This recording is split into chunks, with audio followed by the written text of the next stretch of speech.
será el estilo corto que procede de nuestra solución y los cicatrices neurales se va a migrar a la leña para convertirse en nanoblastos que después convierten en nanocitos y generan melanina. Ya. Entonces veo que han revisado en anatomía, perdón, en embriología, vamos a tener que llevar un orto, ¿no? Porque de repente ustedes tienen las ideas, dicen es así, que son buenas, pero siempre hay que empezar con un orto, ¿ya? Para la próxima, si antes de empezar el tema ya van a hacer pasitos que les vamos a tomar de preguntas, ¿ya? Entonces, bueno, los objetivos del tema, ¿no? Siempre lo importante es cuál es el objetivo de toda clase, es conocer la formación y función de las estructuras del tejido tegumentario, estudiar las principales alteraciones embriológicas que se van a producir en él y sobre todo esto es lo más importante, ¿no? Eso es lo que a mí me gusta siempre, que el alumno participe durante la clase o de repente alguien diga, doctora, no entendí esta parte, ¿la puede volver a repetir para que quede claro? Normal, yo lo repito. O de repente, doctora, yo leí que era así, porque también puedo equivocarme, ¿no? Entonces, de la literatura que yo más uso es Moore, ¿ya? Moore es un poco más completo, porque también hay Langman, tiene también su contenido, pero es más reducido. Moore es más amplio, es más clínico, pone sus ejemplos, ¿no? Sus casos clínicos, y eso es lo que a veces motiva a leer.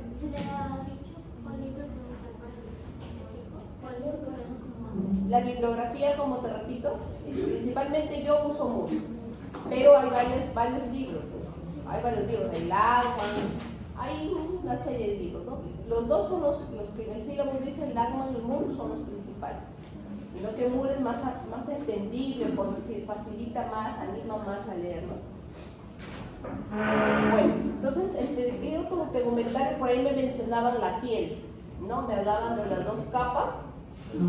Por ahí me mencionaban de que habían migraciones celulares, entonces estaba desordenada la idea. Entonces vamos ordenándonos. ¿Qué comprende el sistema tegumentario? La piel y los anexos. Dentro de ellos, los anexos, vamos a ver el desarrollo del pelo, de la uña, de la glándula sebácea, sudorípara y mamaria. Cada uno, si nosotros nos pusiéramos a hablar, por lo menos yo haría 1 hora de cada uno, porque ahí si uno se mete a ser tan minucioso para ver cómo es el desarrollo del pelo, y si metemos acá, por ejemplo, lo que es los procesos de transducción con procesos genéticos, nos demoraríamos todo un día, creo, hablando solo de pelo, de uñas o del resto de estructura. Entonces acá vamos a empezar primero con piel, ¿ya?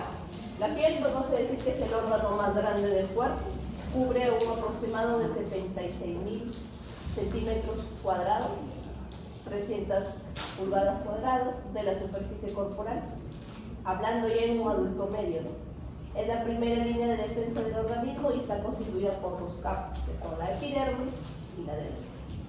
Entonces, acá es donde ustedes tienen que tener en cuenta. Ojo que cuando yo voy resaltando las ideas, es que son preguntas probables que de repente van a venir en el examen. Entonces, por eso yo voy señalando.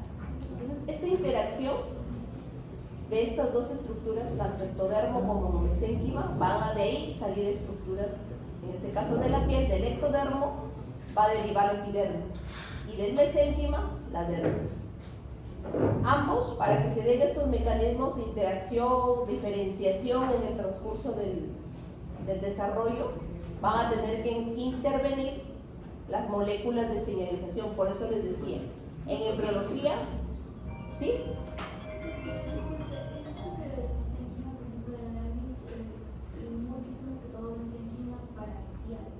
Claro, por eso, vámonos ordenando. Lo vas a ver el mesénquima paraxial, pero a nivel ya de dermis. Ahorita estamos hablando en generalidades primero. Cómo empieza la distribución de la piel, cómo se empieza a diferenciar desde el inicio, las 2 capas. Ya pues, ojo, que atención para que no pierdan relación, porque después para leerlo, el rompecabezas, como decir, a veces se van a confundir. Entonces ya más o menos ustedes vayan teniendo una idea de cómo se va armando, ¿no? Luego que van a revisar, luego viene el proceso ya de resaltar lo más importante, al final memorizar y al final ya dar su interpretación y su examen, ¿no? Porque ese es el proceso del estudio, creo, ¿no? Entonces, entre estas dos estructuras, tanto ectodérmicas como mesénquima, como acá dice, mira, tu pregunta que me hacías, ¿cómo te llamas? Alison, ya, Alison. Me hablabas de mesénquima, ¿verdad? Entonces, mesénquima va a venir en el desarrollo de lo que es la dermis. Ahí es donde se va a involucrar, porque de ahí es de donde va a derivar, ¿ya? Entonces, acá van a existir mecanismos inductores. No sé si ustedes han hablado hoy en día de ligandos, han escuchado acerca de receptores, han escuchado de moléculas que son proteínas que transportan o que llevan información. Entonces ahí es donde van a intervenir, en los procesos de señalización, procesos en los cuales a nivel genético las moléculas van a potenciar el desarrollo de estructuras. Entonces, para esto, si profundizáramos en las vías de señalización, existen, acá lógico que vamos a usar siglas, ¿no? El WNT, que es una vía de potenciación para lo que es el desarrollo de estructuras, sobre todo embriológicas, el FGF, el TGF beta y el Hexenson, ¿no? Entonces, estas estructuras, estos mecanismos o estas vías tienen que ver. ¿En qué sentido les digo? Que en algún momento ellos van a potenciar para el desarrollo del crecimiento hasta cierto momento. Llega un momento que ya creció como la planta, hasta ahí nomás dice ya no debe crecer más. Intervienen otras moléculas que lo van a inhibir. Van a decir ya, hasta ahí basta nada más, ya no debiste crecer. Si no, todo crecería, pues, ¿no? En el tiempo de desarrollo va a haber un freno, por decirlo así, ¿no? Para que ya, si el corazón se desarrolló, creció el tejido que debió crecer hasta 7 semanas, entonces hasta ahí quedó. Viene otra estructura, otra molécula y dice hasta acá ya no crece más. Entonces esos son procesos de potenciación y de inhibición para el desarrollo de tejidos. No solamente en la piel, funciona a nivel de todo el tejido del organismo, sus mecanismos. Solo que en algunos están involucrados en forma selectiva algunos y en otros mecanismos funcionan, ¿no? Bueno, entonces las estructuras de la piel son distintas en las diferentes partes del cuerpo. Ustedes han visto su piel, hay piel que tiene vello y hay piel que no tiene vello, ¿no? Que está anulado, el folículo piloso. Está constituida a las 4 o 5 semanas por una capa única de ectodermo. Esa es la primera capa que se va a empezar a desarrollar el ectodermo. Imagínense, 5 semanas, ¿cuánto es? Si hablamos en meses. Un mes y una semana, ¿no? En un mes y una semana, el embrión ya tiene formada una capa de ectodermo. Bien rudimentaria, pero ya la tiene. ¿Ya? Porque cuando hablamos de embriones son cosas rudimentarias. Cuando ya pasa el embrión al feto ya son estructuras prácticamente ya establecidas, ¿no? Entonces tiene una única capa de ectodermo de superficie situada sobre el mesodermo, que en este caso, bueno, y el mesodermo recién está formándose, pero a estas semanas el ectodermo ya está, ya apareció. Entonces ahora vamos primero con la epidermis, la capa más superficial de la piel, ¿no? Entonces alrededor de la segunda, tercera semana, como les decía, empieza recién el esbozo del epidermis, ¿no? De la segunda capa única, dice, de células ectodérmicas que aún todavía no están bien diferenciadas. Por eso le llaman capas ectodérmicas indiferenciadas. Se están formando recién. Lo que le llaman a veces ectodermo de superficie. Continúan las semanas, porque ustedes van a llevar hilación en semanas. Pasa la cuarta o sexta semana, las células ya empiezan a proliferar. Y empiezan a crecer ya. Forman una capa externa de lo que es el ectodermo, ya se empieza, como se dice, a formar como tipo escamas. Se empieza a engrosar y cambia. Lo que ya es el ectodermo empieza a formar el peridermo o el epitelio. Y empieza a aparecer una capa basal. Entonces, si ustedes se dan cuenta, y empiezan a aparecer de acá en adelante las capas. Capas porque la epidermis va a tener capas. Entonces empiezan a aparecer las capas. La peridermis y una capa basal que es parte, junto con el mesénquima, de la epidermis en sí. Todavía no está diferenciada completamente. Seguimos migración. Acá donde les decía, ¿vieron la anterior, la primera línea que estaba en desarrollo? Esta de acá, o esta de acá, que está formándose con el peridermo arriba. Ya, entonces, está potenciándose, ¿verdad?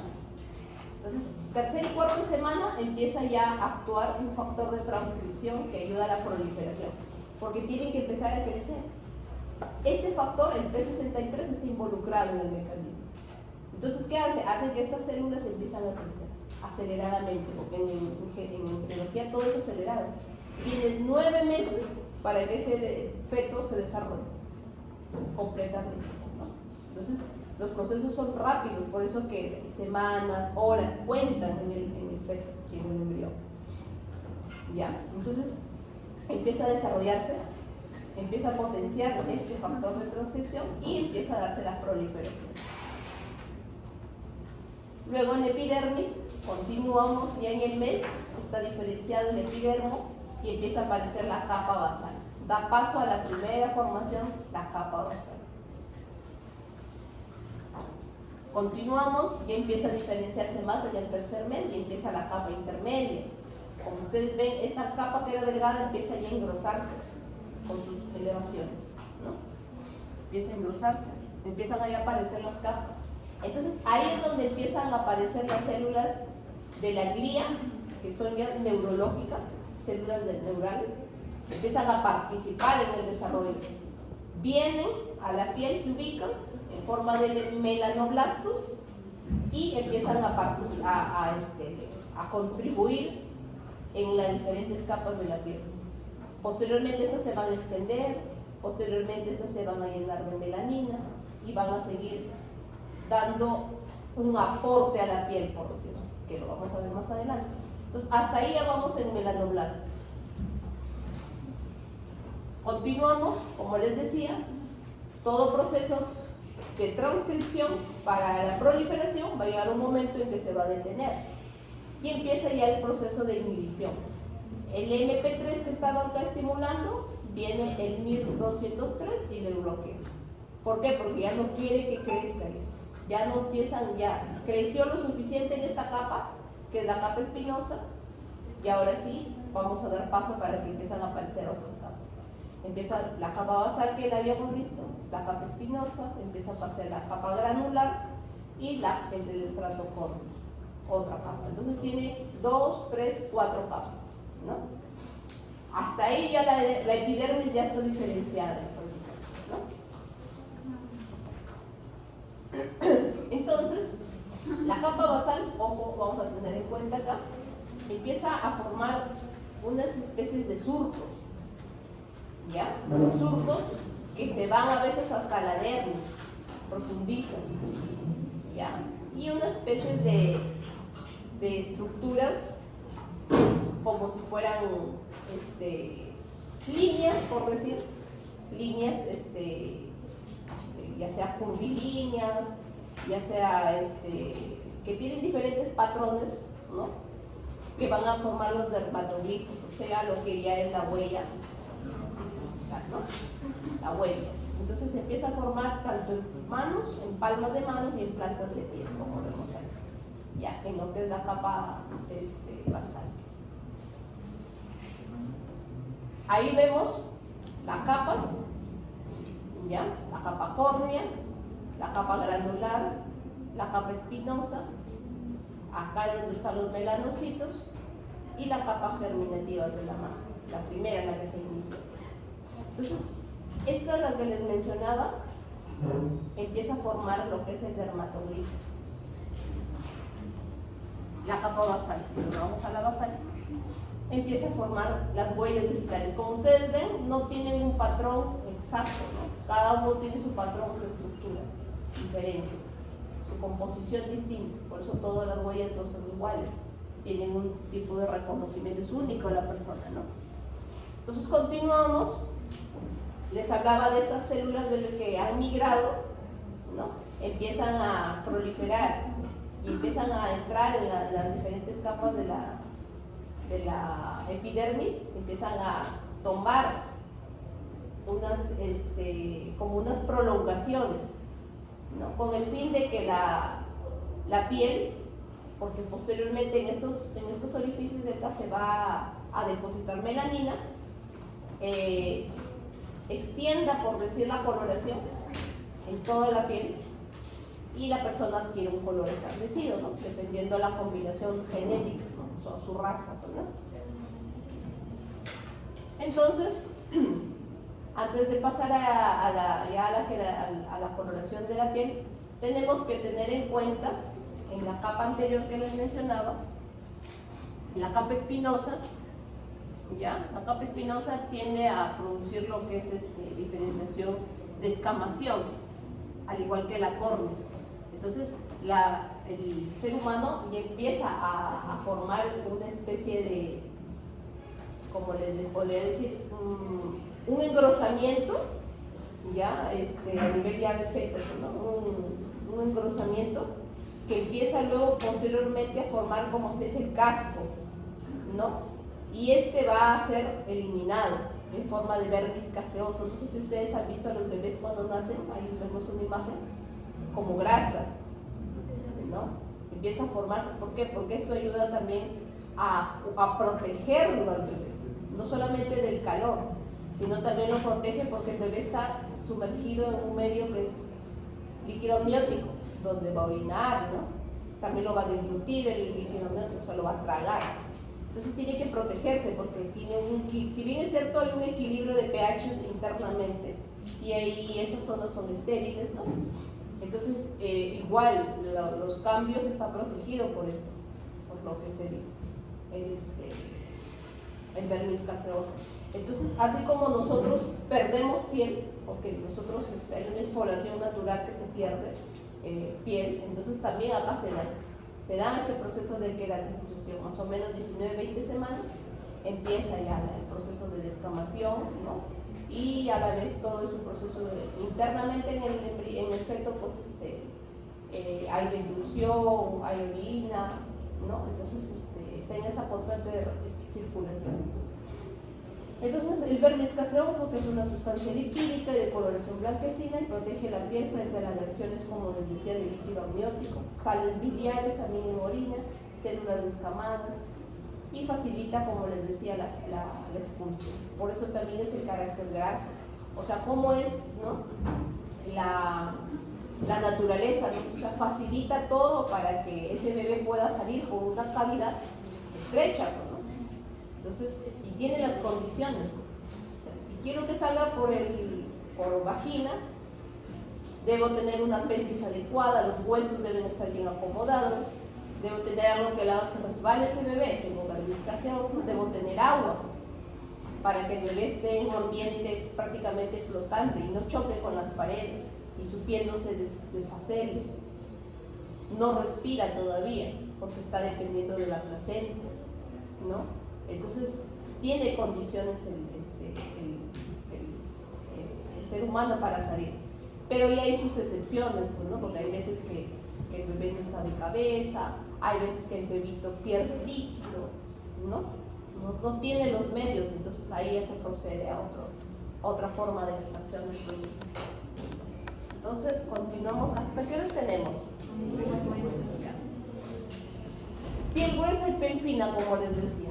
Siempre, ya desde los inicios de esta transformación, de esta diferenciación de piel, de estructuras o de capas, va a haber partes que la piel va a tener, va a contener, digamos, estructuras más gruesas, como por ejemplo manos, palma y planta, ¿no? Y sabemos que estas zonas están libres de cabello o de folículo piloso, a diferencia que en la piel fina sí contiene, ¿no? Sí tiene el folículo, acá lo vemos, folículo piloso con su conducto y su glándula sudorípara. Entonces, estas dos, como les decía, piel gruesa carece de folículos pilosos y piel fina contiene folículos pilosos. Contiene glándula sebácea y glándula sudorípara, a diferencia de los de acá, ¿no? ¿Dónde encontramos piel fina, por ejemplo?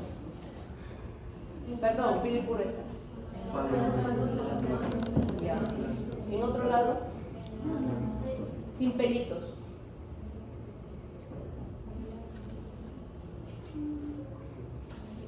Párpados, no tienen pelo. Labios, no tienen pelo. Genitales, algunas partes de los genitales no contienen, ¿no? Entonces, esta es la diferencia de ambos, ¿no? Las funciones de la piel son múltiples, como ustedes los han visto, ¿no?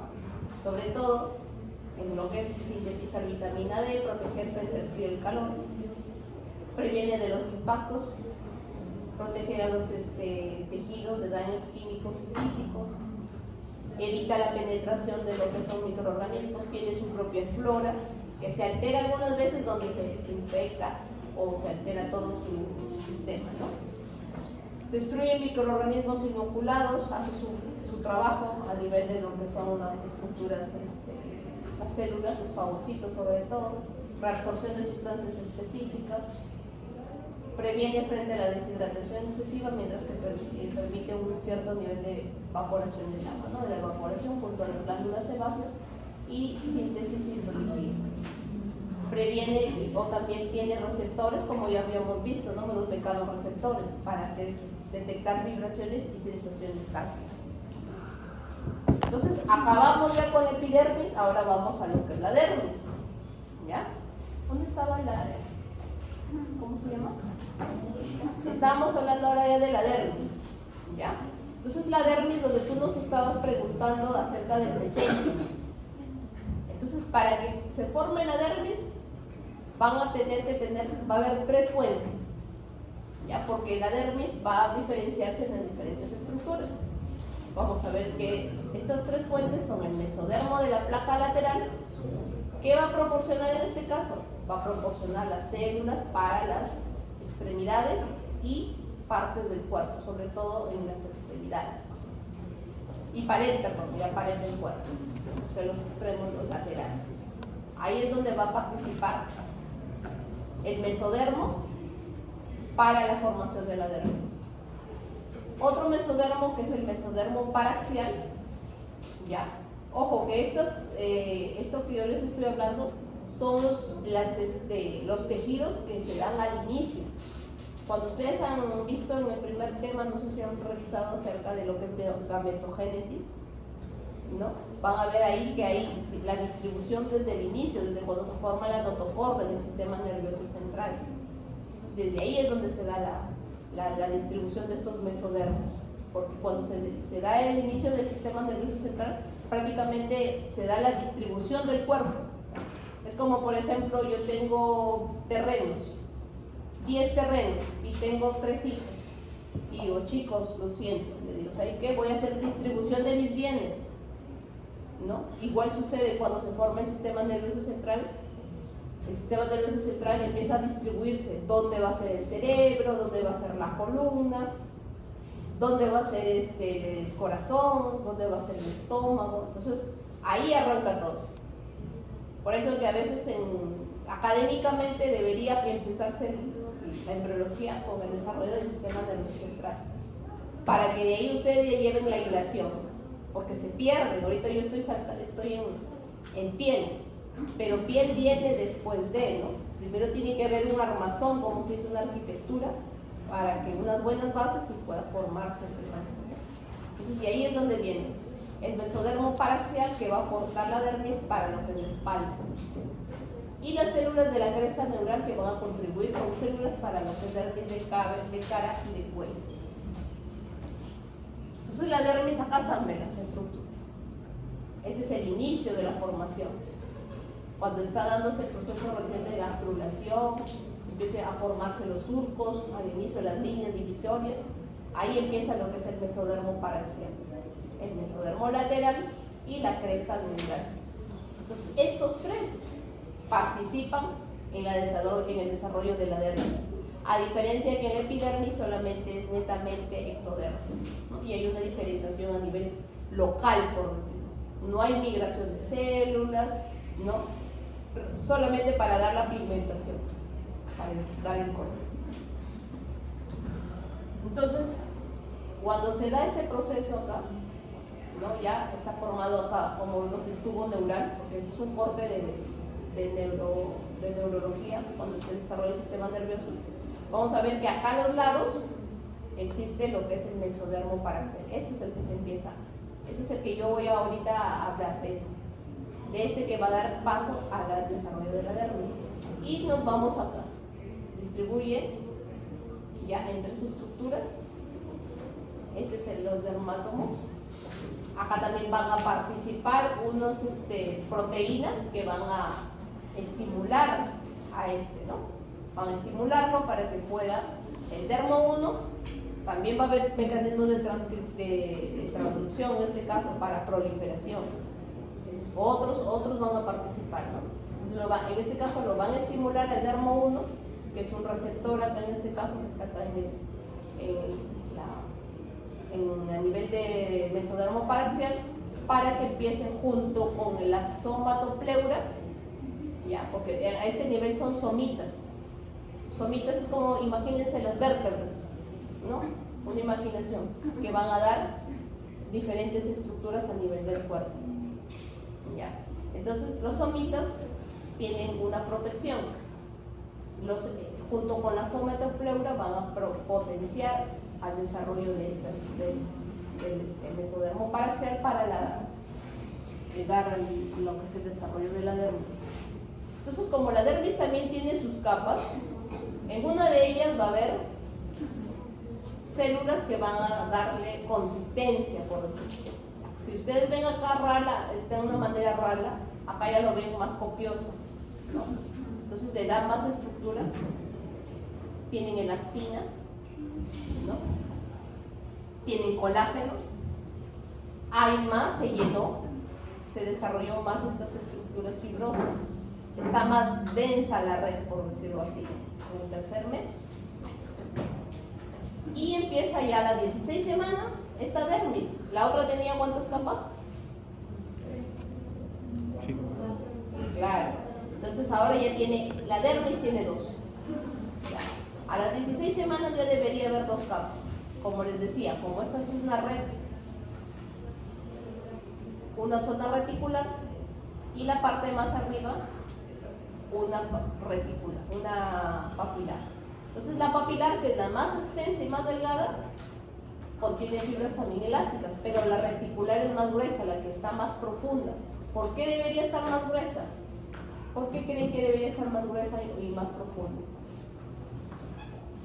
¿Qué hace la piel? La piel protege, ¿verdad? Entonces se supone que a más profundidad está en contacto con órganos grandes o grandes vasos y debería proteger. Entonces es más gruesa y esta sí contiene 2 tipos de colágeno, 1 y 3. Entonces todo tiene su porqué, como les decía, ¿no? Para que ustedes puedan ir más o menos atando ideas, ¿no? A más profundo, más grueso. Bueno, terminamos entonces ahora con el desarrollo de lo que es piel. Vamos a ver ahora lo que son las glándulas. ¿Ya? Las glándulas de la piel son glándulas sudoríparas. En este caso contiene glándulas sudoríparas que son encrinas y apócrinas. Contiene las glándulas sebáceas y las glándulas mamarias. Esas son 3 células que se van a desarrollar, que vamos a ver de cada uno su desarrollo.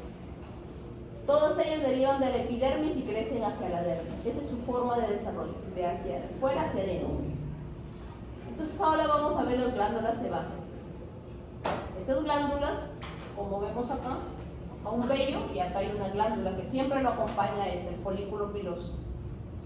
La glándula sebácea deriva de la epidermis. Las yemas celulares correspondientes se desarrollan en las partes laterales de las vainas radiculares epiteliales de los folículos pilosos en fases de desarrollo. Entonces queda claro, ¿no? En Cristiano, cada pelo con su glándula sebácea acompañando, ¿ya? Y tiene el origen de ¿dónde? De la epidermis. Con eso ya que ustedes conozcan es bastante, por decir, sin necesidad de memorizar. Sacar solamente conclusiones, mirando una imagen, creo que ya ustedes se van a acordar en el examen, ¿no? Las células centrales de los alveolos desaparecen al tiempo que forman una sustancia oleosa. Estas tienden a formar sebo, participan en la formación del sebo, que protege la piel frente al rozamiento y la deshidratación. Por eso es que tiene una característica que impermeable, ¿verdad? no pasa el agua. Ustedes cuando se bañan se mete el agua hacia adentro, no se mete el agua, hay una impermeabilidad. Y también lo protege de la deshidratación. Independientes de los folículos pilosos, por ejemplo, ¿en qué casos no tiene la glándula sebácea? ¿O son independientes de esto? En el glande, ¿no? En los labios vulvares, en los labios menores. Se desarrollan en forma de yemas celulares procedentes de epidermis que infiltran lo que es la dermis. En estos casos, las glándulas sebáceas de los independientes de los folículos pilosos en estas estructuras. El sebo, como les decía, que es el vermis gaseoso, al mezclarse con las células descamadas, porque no solamente es grasa o estructura lipídica, sino también participan células acá de la misma piel que se empieza a descamar, y todo eso forma el vermis gaseoso, que te protege, bueno, bien el parto, pero también a los efectos de líquido amniótico. Entonces habíamos hablado de las glándulas sebáceas, ahora vamos a hablar de la glándula sudorípara. También se forma a partir de las yemas del epidermis, nuevamente les mencionaba, empiezan a penetrar en la dermis porque su forma de desarrollo es de epidermis a dermis, ¿no? Empieza a formarse, en forma ¿cómo se llama? Siguiendo el trayecto de lo que es el folículo, ¿no? De una manera cilíndrica, ¿no? En dirección inferior empieza a crecer, empieza a desarrollarse en forma lineal y luego empieza a torzarse, empieza a enrollarse, le llamamos nosotros. Luego empieza a formarse acá ya lo que es el poro sudoríparo, ¿no? Donde va a haber como se dice, un tubo de escape para filtrar lo que es el sudor, ¿no? Y acá ya prácticamente está enrollada ya lo que es la glándula, ¿no? Su mecanismo de acción es merócrino, produce el producto a secretar, es liberado, el producto es liberado al exterior por medio de un proceso de exocitosis, ¿no? Sin pérdida de membrana por parte de la célula, que ese es el mecanismo de todos los días de nuestra vida. Entonces es más sencillo, ¿no? Como les estaba hablando, con las imágenes creo que se van ya grabando. Entonces pueden ser ecrinas y pueden ser apocrinas. Las que más abundan en el cuerpo son las ecrinas. La apocrina es la que menos hay, pero está ubicada en lo que es, por ejemplo, apocrinas en axilas, pubis, perinea, areola, ¿no? En algunas en zonas específicas, a diferencia de esto que están casi en todo el cuerpo, ¿no? Entonces, van a desembocar, el folículo piloso en este caso va a tener contacto con la glándula sebácea, ¿no? Va a desembocar en el conducto pilosebáceo, las glándulas apocrinas y las ecrinas desembocan directamente sobre la piel. Esas son las dos diferencias de estas dos. ¿Ya? Las apocrinas en el conducto pilosebáceo y las ecrinas directamente en la piel. Y el tercero, ya para terminar esta parte, referente a lo que es piel, netamente y glándulas, vamos a ver lo que es las glándulas mamarias. Las glándulas mamarias tienen su distribución, ¿ya? Como vemos, el desarrollo de esto, miren, este dibujo es muy importante para cuando vean el área práctica, porque ustedes no sé si han visto alguna vez algún paciente familiar que le empieza, por ejemplo, está dando de lactar y le sale leche por la axila. Claro, ¿han visto alguna vez? O más abajito del pezón. Entonces hay zonas que empiezan a crecer glándulas supernumerarias, le llamamos, ¿no? Que por ejemplo la mujer a veces no se da cuenta, dice, no, yo tengo casi en la zona axilar como si fuera un bulto, dice. Desde pequeña tengo eso. Y cuando diste de lactar, ¿se te hinchó, se agrandó? Sí, se agrandó. ¿Y no te salió leche? No, no salió leche. Entonces eso se llama mama supernumeraria. A veces la tienen, ¿no? Y no se dan cuenta en el examen físico que a veces los pacientes llegan, revisamos y tienen, bueno, dicen, no es gordura, lo confunden, pero no es gordura. Si tú te vas con un ecógrafo y le ves, tiene tejido mamario y eso es una mama supernumeraria. ¿Por qué se dan? Porque se desarrollan en estas zonas, en estos trayectos que no deberían desarrollarse, pero genéticamente está que por acá pueda darse. y por eso que aparecen pezones o mamas supernumerarias. Entonces existen líneas mamarias a partir de la sexta semana, esa es la explicación, ¿no? Y se extienden a ambos lados del cuerpo desde las regiones axiales hasta las inguinales. Esto empieza a desaparecer poco a poco, ¿no? Estas líneas mamarias se borran, por decirlo, pero en otros casos a veces quedan ahí. Por eso es que se da la presentación de esa malformación. Solo persiste la ubicada en la región torácica, en la localización que todos conocemos, la plácoda mamaria, y posteriormente la yema mamaria, ¿no? Que así empieza. Acá empieza a haber otro regulador, que es la neuroregulina 3. En cada parte del cuerpo, como les decía, hay sus diferentes marcadores. Dime.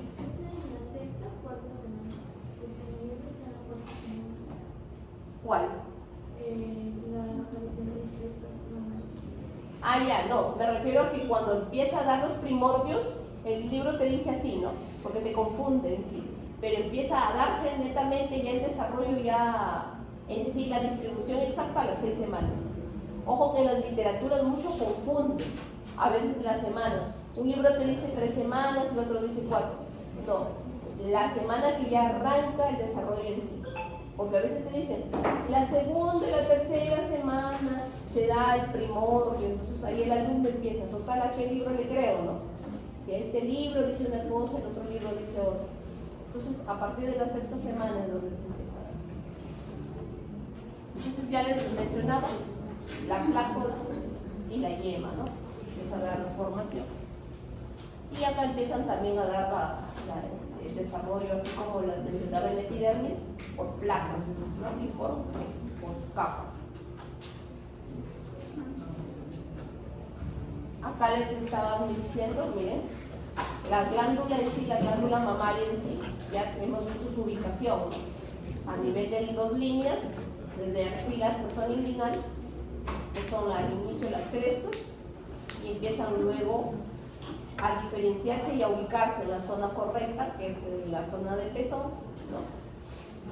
Y en la zona torácica, perdón, y empieza a dar su desarrollo ya propiamente dicho en la mama, ¿no? Que se inicia primero en la epidermis, luego empieza a dar lo que es aparecer las fositas, la fosita mamaria, luego empieza a formar lo que es ya la areola, el pezón en sí, y adentro ya los conductos galactófonos. Pero este es un proceso ya de diferenciación. Queda así, por decirlo. F queda así, ¿no? Las yemas secundarias son de 16 a 24 brotes que posteriormente formarán los conductos galactófonos. Esta red de conductos posteriormente quedan entre 16, fueron al inicio 16 a 24 yemas. ¿Ya? Y estas se canalizan. ¿Por qué? Porque por estos conductos galactófanos, cuando lo que pasa embarazo, empieza a excretar leche.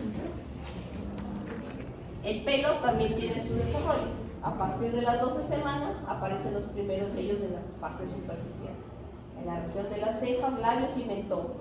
Cuando ustedes ven con una ecografía, un ecógrafo de última generación, 3D, van a ver que en estas semanas empiezan a ver el feto o el embrión, el feto ya 12 semanas feto, empiezan a verlo ya con cejas, con un tipo de un vello bien fino en el labio superior y el mentón. En estos casos se le llama la nuco ese pelo, a ese primer pelo, ¿no?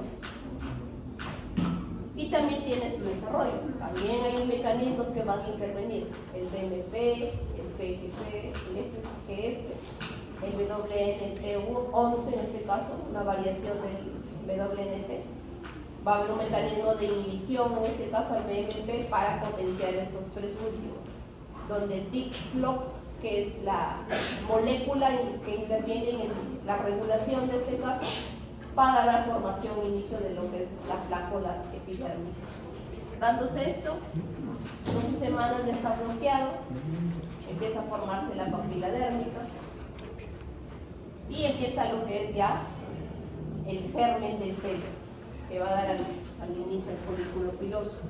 Ahí vemos, ya se empieza a formar el bulbo, al inicio su papila, y empieza a dar el inicio para su glándula, ¿no? Formó el tallo del pelo, siempre acompañado de un músculo erector. Ya estamos en el 5.º mes acá, ojo, ya, y su glándula sebácea. ¿Por qué? Porque con esto va o bien piloerección o no piloerección, ¿no? Ante una respuesta al frío. Como mecanismos de protección, ¿verdad? Entonces acá en este cuadro está resumido cómo se da. Desde los esbozos del pelo hasta que se formó a la semana 23 o 28 todo el folículo. Acá también está el desarrollo de la epidermis, sus capas. Es un cuadro muy representativo. Luego viene el desarrollo de la uña. Empieza a partir de un lecho unguial, empieza a formarse un pliegue y empieza a formar el pericornito, que posteriormente ya es el primordio para dar posteriormente la cutícula, que queda como cutícula, ¿no? Esto alcanza su desarrollo distal de los dedos a los 32 semanas en la mano y 36 en los pies. Bueno, lo complementaremos porque ya estamos, creo, ya nos pasamos 5 minutos o todavía.